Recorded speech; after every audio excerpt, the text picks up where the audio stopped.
కేసీఆర్ కాళేశ్వరంలో దోసుకుంటే ఆర్థిక మంత్రిగా నువ్వే కదా సంతకాలు పెట్టి వేల కోట్ల రూపాయల బిల్లులు ఇచ్చింది.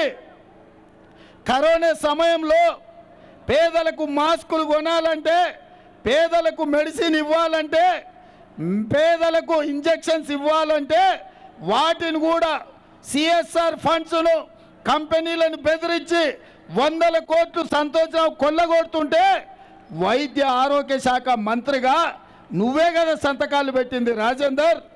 ఇవాళ ఈ రాష్ట్రంలో కేసీఆర్ కుటుంబం 1,00,000 కోట్ల దోపిడీకి పాల్పడ్డదంటే నువ్వే కదా దొంగలకు సద్దులు మోసింది రాజేందర్. అప్పుడే మర్చిపోయినవా? ఇవాళ ధరణి ముసుగులో ఔటర్ రింగ్ రోడ్డు చుట్టూతా హైదరాబాదు నగరంలో వేలాది ఎకరాల భూములను దొరలు ఆక్రమించుకున్నారంటే ఆ దొరల గడీల దగ్గర కాపలా కాచింది నువ్వు కాదా రాజేందర్?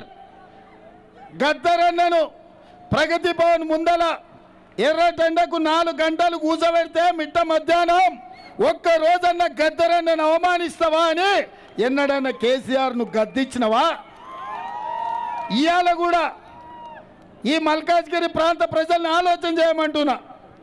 కేటీఆర్ ఎప్పుడన్నా రాజేందర్ను విమర్శించిండా? పోనీ రాజేందర్ ఎప్పుడన్నా కేటీఆర్ అవినీతి మీద ఫిర్యాదు చేసిండా? దోపిడీకి పాల్పడ్డదే కేటీఆర్ కదా.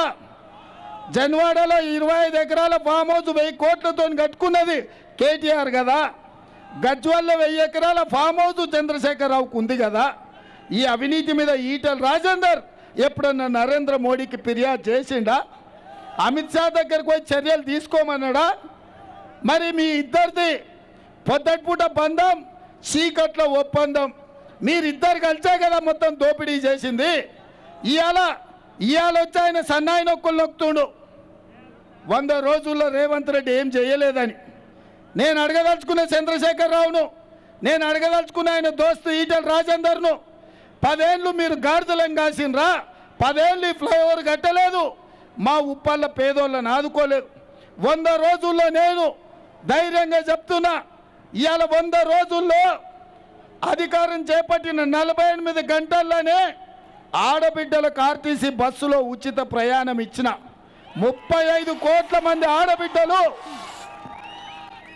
35 కోట్ల ఆడబిడ్డలు ఇవాళ ఆర్టీసీ బస్సులో ఉచిత ప్రయాణం చేసిరు.